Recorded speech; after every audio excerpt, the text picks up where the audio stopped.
साजिश में आज बात इजराइल की सेना को लगे सबसे बड़े झटके की। हमास के युद्ध ने इजराइल की सेना में एक कोहराम मचाकर रख दिया है। हमास अब फांसी वाले बम से इजराइल को टक्कर दे रहा है और इसकी वजह से इजराइल की सेना में सैनिकों की मौत का रिकॉर्ड टूट गया है। नेतन्याहू इस वक्त अब सबसे ज्यादा टेंशन में दिखाई दे रहे हैं।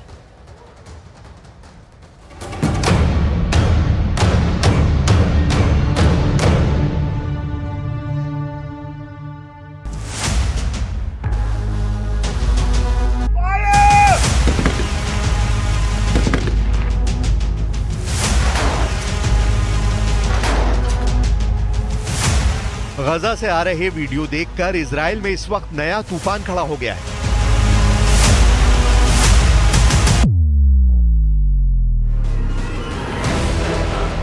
एक तरफ गजा में लड़ रही इजराइल की फौज और दूसरी तरफ तेल अवीव में सरकार के खिलाफ युद्ध बंद कराओ प्रदर्शन। तस्वीरें दोनों तरफ ऐसी हैं कि नेतन्याहू को बहुत बड़ा सदमा दे सकती है, क्योंकि गजा और तेल अवीव की तस्वीरों में एक ऐसी खबर छुपी हुई है जिसने इजराइल में कोहराम मचा दिया है। युद्ध गाजा में हो रहा है, लेकिन मातम इजराइल में मनाया जा रहा है। खबर यह है कि इजरायली सैनिकों के अंदर खुदकुशी करने का रेट बढ़ गया है। 13 साल में ऐसा पहली बार है कि सबसे ज्यादा इजरायली सैनिक आत्महत्या कर रहे हैं। इसे हमास का फांसी बम कहा जा रहा है, जो इजराइल के सैनिकों पर बुरी तरह फट रहा है।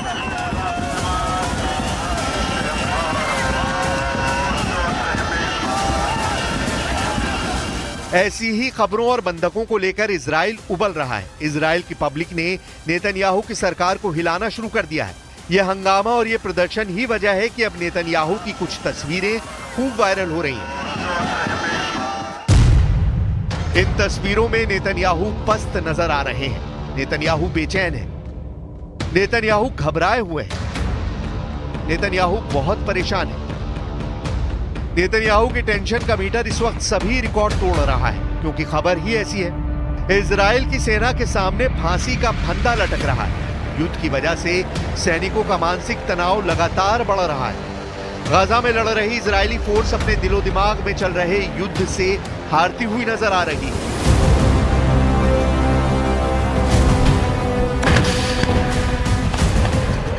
इजराइल की सेना में खुदकुशी के केस बहुत तेजी से बढ़ रहे हैं और ऐसा 7 अक्टूबर 2023 को हमास के हमले और उसके बाद गजा पर इजराइल की लगातार बमबारी के बाद हो रहा है।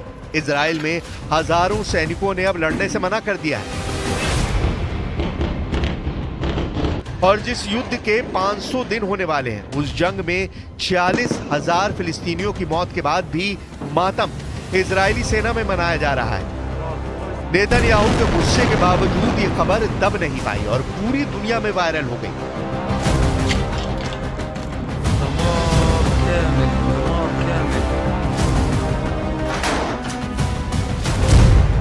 इजराइल का मीडिया बता रहा है कि इजरायली सैनिक जान दे रहे हैं। टाइम्स ऑफ इजराइल, हारेट्स और यरूशलेम पोस्ट तीनों बड़े अखबारों में खबर छपी है।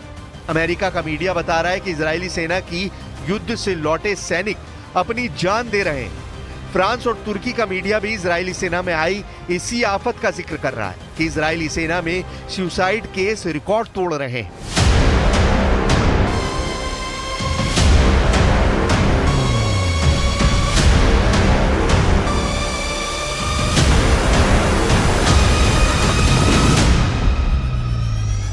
गजा का युद्ध नेतन्याहू के सामने इस वक्त बहुत बड़ा चैलेंज बन गया है, क्योंकि नॉनस्टॉप बमबारी के बावजूद हमास अब तक इजराइल के कंट्रोल में नहीं आया। गजा में ऐसा कोई कोना नहीं जहां इजराइल की फौज आराम से पेट्रोलिंग कर सके और हमास के हमले तो ऐसे हो रहे हैं कि कहीं से भी ये नहीं लगता कि याहिया सिनवार की मौत हो चुकी है या फिर हमास की लीडरशिप पूरी तरह से खत्म हो चुकी है, जैसा इजराइल लगातार दावे करता रहा है।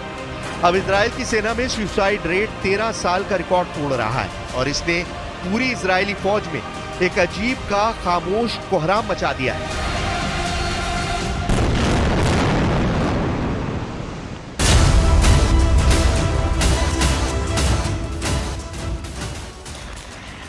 दो 2022 में इजराइल में 14 सैनिकों ने आत्महत्या की। 2023 में इजराइल की सेना में 17 सैनिकों ने अपनी जान दे दी। इनमें से 7 लोगों ने 7 अक्टूबर के बाद आत्महत्या की है। 2024 में ही इजराइल की सेना में 21 सैनिकों ने खुदकुशी की। Really truly hope that President Trump will have an influence on our Prime Minister, and I hope really that he can bring this war to an end. And it's time. The people of Israel want this government to go. We want this end to war, the war to end, and we need the hostages home. Israel में reserve सेना को लेकर इस वक्त बहुत खौफ है। लोग नहीं चाहते कि उन्हें फ्रंट पर भेजा जाए, और यही वजह है कि आत्महत्या करने वाले ज्यादातर सैनिक रिजर्व फोर्स के रहे हैं। इसके अलावा हजारों सैनिकों ने मानसिक तनाव की वजह बताकर युद्ध में जाने से ही इंकार कर दिया। अब तो 2025 में इजरायली सेना को और बुरी खबरें मिल रही हैं।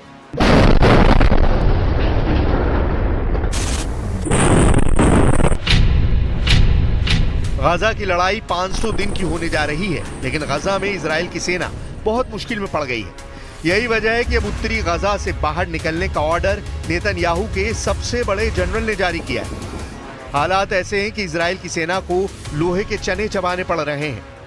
कब कौन से कोने से ग्रेनेड आकर फटेगा या स्नाइपर की गोली जान ले लेगी, ये सोचकर नेतन्याहू की फौज बहुत ज्यादा घबरा गई है। गाजा में मरने वाले इजरायली सैनिकों की तादाद जैसे ही 400 पहुंची, इजराइल की मीडिया में खबर आ गई कि उत्तरी गाजा से काफिर ब्रिगेड को 64 दिन बाद वापस बुला लिया गया है। यानी उत्तरी गाजा में हमास से डरकर इजराइल की सेना की एक बड़ी टुकड़ी हटा ली गई है। Came here this morning dozens of people to demonstrate and call for the immediate release of all hostages and the end of the war in Gaza. Netanyahu is sacrificing them to death only for his political reasons and the continue of his government, and we need to stop this now. Gaza में Israel की सेना पर हमले बहुत ज्यादा बढ़ गए हैं। इजराइल का मरकावा टैंक पैर रगड़ रगड़ कर दम तोड़ रहा है। इजराइल की सेना पर अचानक ताबड़तोड़ हमले शुरू हो गए हैं। ये गाजा है जिसे चारों तरफ से इजराइल ने घेरा हुआ है, और यहां से आ रहे ऐसे वीडियो को देखकर नेतन्याहू बहुत ज्यादा सदमे में है। इजराइल के प्रधानमंत्री बेंयामिन नेतन्याहू के दिमाग में चल रहा है 400। रक्षा मंत्री इजराइल काट्स के दिमाग में चल रहा है 400। इजराइल के मिलिट्री चीफ हर्जी हलेवी के ऊपर मंडरा रहा है 400। पूरा इजराइल खौफ में है, क्योंकि 400 अब पूरे इजराइल के दिलो दिमाग पर मंडरा रहा है। 400 का आंकड़ा इसलिए क्योंकि 3 दिन के अंदर इजराइल ने 3 खतरनाक कमांडो हमास के हाथ खो दिए हैं, और अब मरने वाले सैनिकों की तादाद 400 तक जा पहुंची है। हमास का सबसे नया शिकार बने हैं 3 सैनिक। 28 साल के मेजर ड्वेर जियान रिवा और उनके डिप्टी कमांडर 24 साल के कैप्टन एतान इजराइल शिकनाजी, और तीसरा नाम है 20 साल के स्टाफ सर्जेंट ईदो सेमियक का, जो इजराइल की नाहल ब्रिगेड का हिस्सा थे। इन तीनों के साथ इजराइल के 4 और कमांडो हमास के हमले में घायल हुए हैं। 2 महीने के दौरान इजराइल की काफिर ब्रिगेड ने 16 सैनिकों को खोया है।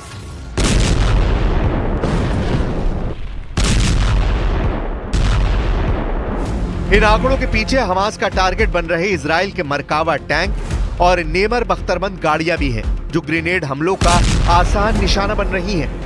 हमास के एंटी टैंक दस्ते सुरंगों में अब भी एक्टिव हैं। उत्तरी गजा में लगातार मुठभेड़ हो रही है।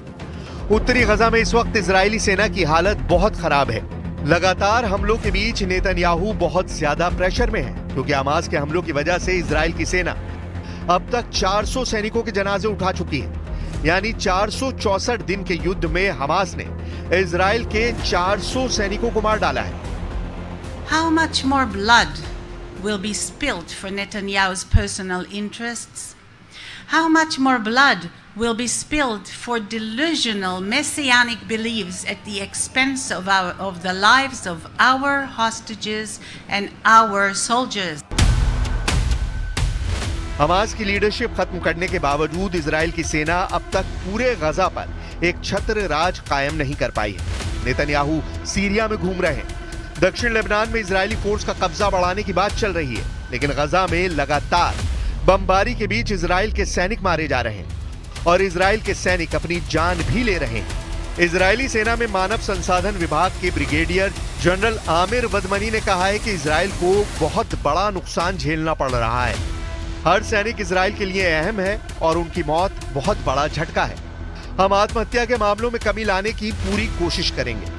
The reason is to put it into the consciousness of people who have made this a normal situation, to show that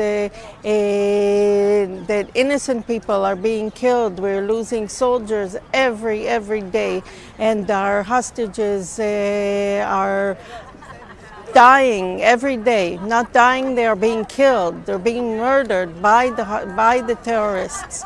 And we need to get them back in order for our country, in order for Israel to heal. जिस तरह से Gaza में Israel के अफसर मारे जा रहे हैं या फिर वो खुद अपनी जान ले रहे हैं, इससे साबित होता है कि हमास कमजोर नहीं हुआ। उसका माइंड गेम इजराइल के लिए और खतरनाक बनता जा रहा है। हमास के फांसी बम पर इजराइल के सैनिक लटकते जा रहे हैं। इजराइल ने माना है कि गाजा में चल रहे युद्ध में उसके 400 सैनिक मारे जा चुके हैं, 2300 से ज्यादा घायल हैं। 7 अक्टूबर 2023 से अब तक इजराइल के 6 कर्नल हमास के हाथों मारे जा चुके हैं। हमास का दावा है कि उसने इजराइल के 1600 से ज्यादा सैनिक मार डाले हैं, जबकि 3400 घायल हैं। हमास का दावा यह भी है कि उसके एंटी टैंक दस्ते ने इजराइल के 750 टैंक, बख्तरबंद गाड़ी और बुलडोजर फोड़ डाले हैं। गाजा के कई इलाके ऐसे हैं जहां इजराइल की सेना टैंक ले जाने से अब भी बच रही है, क्योंकि या तो वहां पर एंटी टैंक माइन लगी हुई है या फिर हमास के एंटी टैंक दस्ते बहुत ज्यादा एक्टिव हैं। लिहाजा पैदल गश्त के जरिए पहले उन इलाकों को सैनिटाइज किया जाता है और फिर टैंकों को आगे बढ़ाया जाता है। इजराइल के लिए मैसेज साफ है कि हमास के 2 चीफ मारे जाने के बाद भी उसकी ताकत कम नहीं हुई है।